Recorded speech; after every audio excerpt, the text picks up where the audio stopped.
Hola gente, muy buenas a todos, ¿cómo están? Espero que el día de hoy se encuentren muy, pero muy bien. Bueno, el día de hoy vamos a explicar lo que viene siendo el funcionamiento de un rectificador de media onda monofásico con una carga RL. Esta carga RL se va a componer de una resistencia y una bobina conectada en serie, como aquí ustedes lo pueden ver en el circuito. Y además de la explicación, yo les voy a traer dos problemas resueltos de este tipo de rectificadores con sus respectivas respuestas. El primero que voy a traer va a ser el que ustedes están viendo en pantalla, que va a tener una frecuencia de 50 Hz. Y el otro problema que yo voy a traer en el siguiente video, que ustedes lo pueden checar en el link de la descripción, que va a presentar una frecuencia de 60 Hz. Esto es más que nada para ir variando el contenido del canal, para que ustedes puedan ver también lo que viene siendo la diferencia entre ambos casos. Bueno, así que si te interesa esto, quédate a entender cómo funciona un rectificador de media onda monofásico con una carga RL. Bueno, nosotros ya hemos visto en anteriores videos el funcionamiento de los rectificadores monofásicos de media onda con carga R y con carga RVDC. Cuando me refiero a una carga RVDC es que yo estoy hablando de una resistencia y una fuente de voltaje continuo conectadas en serie.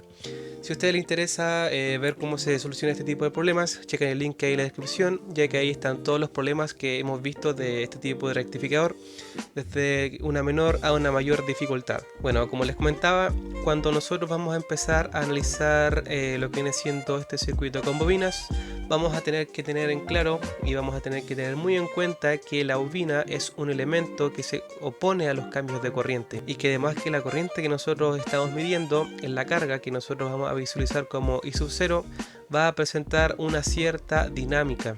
Cuando yo me refiero a dinámica es que la corriente que pasa a través de la carga no va a ser simétrica con respecto a lo que nosotros ya hemos visto con una carga R y una carga RVDC. Como dije, esta corriente no va a ser simétrica y por ende nosotros vamos a tener que utilizar otros métodos para buscar lo que viene siendo la función. Es por eso que nosotros vamos a tener que recurrir a lo que viene siendo ecuaciones diferenciales. Si ustedes no conocen lo que son ecuaciones diferenciales y no han resuelto nunca una de estas, obviamente se les va a complicar un poco más lo que viene siendo la resolución y comprensión del problema. Bueno, ahora analicemos el circuito.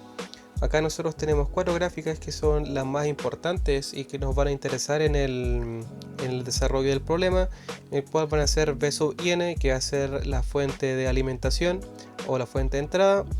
Vamos a tener el voltaje P sub 0, que va a ser el voltaje que recae en la carga, y también su corriente I sub 0. Y acá yo agregué como dato extra el voltaje que va a recaer en el diodo. Bueno, para visualizar el voltaje que recae en el diodo, vamos a tener que colocar el más en el ánodo del diodo y el menos en el cátodo del diodo. Bueno, vamos por parte. Vamos a ver lo que pasa con el voltaje P sub 0. El voltaje P sub 0 en comparación al rectificador de media onda con una carga R se va a diferenciar en que se va a extender desde un valor 0 que tenemos acá hasta un valor gamma. Este valor gamma, o también lo podemos denominar ángulo de extinción, que ya vamos a ver más adelante cómo calcular este ángulo, pero ahora yo quiero que solamente nos centremos que el voltaje que va a caer en la carga RL se va a extender desde un valor 0 hasta el valor gamma que yo ya mencioné. Y bueno, ¿cómo va a afectar la bobina en esto?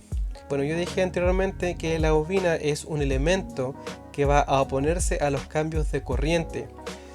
Bueno, si nosotros visualizamos la gráfica que es de la corriente que pasa a través de la carga, que es de color azul, la que vemos acá, podemos observar que en este instante de tiempo, en el instante pi, vamos a ver que tiene aproximadamente un valor de 4 amperes. Bueno, justo en este instante pi, vemos también que la fuente de alimentación va a estar invirtiendo su polaridad. Es decir, desde su ciclo positivo ahora va a ir a su ciclo negativo. Pero también nosotros tenemos que tener en cuenta la bobina que tenemos acá, presenta un valor de 4 amperes, como dije ya anteriormente, y nosotros cuando trabajamos con electricidad no podemos suponer desde que un instante a otro, en un instante infinitesimal, desde 4 amperes, como vemos en la gráfica, vaya a decaer simplemente hasta cero, sino que tiene que haber un transiente, un tiempo en el cual este se va a descargar. Bueno, cabe mencionar también que la fuente de voltaje ya no está aportando una corriente debido al diodo que está presente en el circuito, ya que está recortando este diodo el ciclo negativo de la fuente de alimentación y solamente aportará corriente desde un intervalo pi hasta 2pi.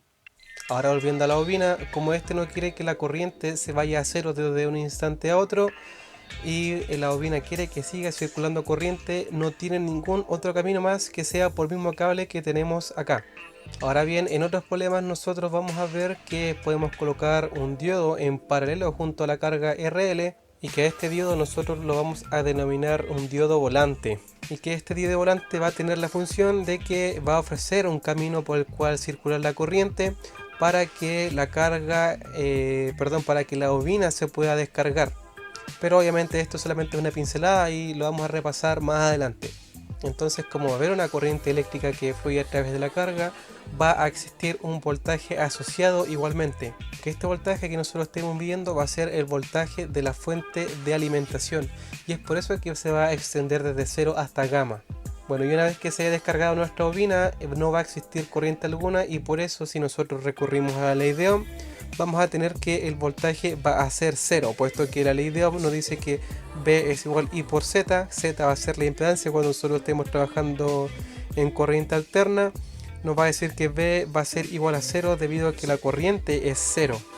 Y es por eso que nosotros podemos visualizar acá en la gráfica de B sub 0 que el valor va a ser justamente 0 desde gamma hasta 2pi, donde nuevamente se va a iniciar el ciclo de la fuente de alimentación, y obviamente te va a seguir su mismo rumbo como lo hizo ya con este ciclo que vemos acá.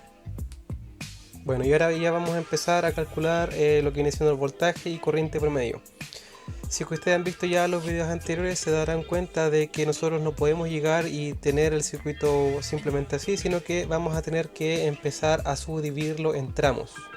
Bueno, como ustedes ya pudieron darse cuenta en la explicación anterior, vamos a tener un tramo 1 que va a ir desde 0 hasta gamma, en el cual el diodo que teníamos acá se va a convertir simplemente en un cable, puesto que es un diodo ideal, y lo podemos modelar como un circuito cerrado desde el tramo obviamente 0 hasta gamma. Acá simplemente lo podemos dejar como un solo circuito, puesto que acá tenemos cuando se invierte la polaridad, y simplemente esto lo coloco para que se pueda aclarar un poco más. Pero como digo, el tramo 1 va a ir desde 0 hasta gamma, y el tramo 2 que tenemos acá ya va a ser cuando se haya descargado la bobina que teníamos acá, y por ende el diodo que tenemos acá va a empezar a actuar, por ende va a empezar a recortar el voltaje alterno de la fuente de alimentación en su ciclo negativo. Ahora bien, si nosotros queremos calcular el voltaje que recae en la carga, el voltaje promedio, vamos a tener que recurrir a la fórmula de voltaje promedio, el cual se la voy a dejar por aquí, y simplemente vamos a aplicar la fórmula. Acá tenemos que este va a ser de aquí el tramo número 1, y acá tenemos que va a ser este el tramo número 2. Recuerden que el tramo número 2 el voltaje va a ser 0, y por eso que yo lo tengo acá estipulado de esta manera. Ahora simplemente realizamos la integral, sacamos este BM hacia afuera y realizamos la integral de seno de omega t. Realizamos la integral de seno, dejamos el menos afuera y seguimos calculando con lo que sabemos de integrales. Ahora bien, lo que se nos puede complicar acá va a ser el ángulo gamma. Este ángulo gamma ya lo expliqué, pero nosotros no sabemos cómo obtenerlo. Si es que nosotros estamos en alguna prueba, puede que este ángulo nos lo den. Bueno, obviamente este ángulo se puede obtener de una manera, pero la verdad es que esto no es relevante en estos momentos, y si que ustedes lo quieren calcular, se los voy a presentar cómo calcularlo, y se los voy a dejar al final del video. Así que yo ya lo calculé y me da 3.62, esto está en radianes, tiene que estar todo en radianes, puesto que si esto lo coloca en grados va a tener un resultado diferente. Ahí me dio que el ángulo gamma va a ser 3.62 y el voltaje promedio de la carga va a ser 93.48 volts.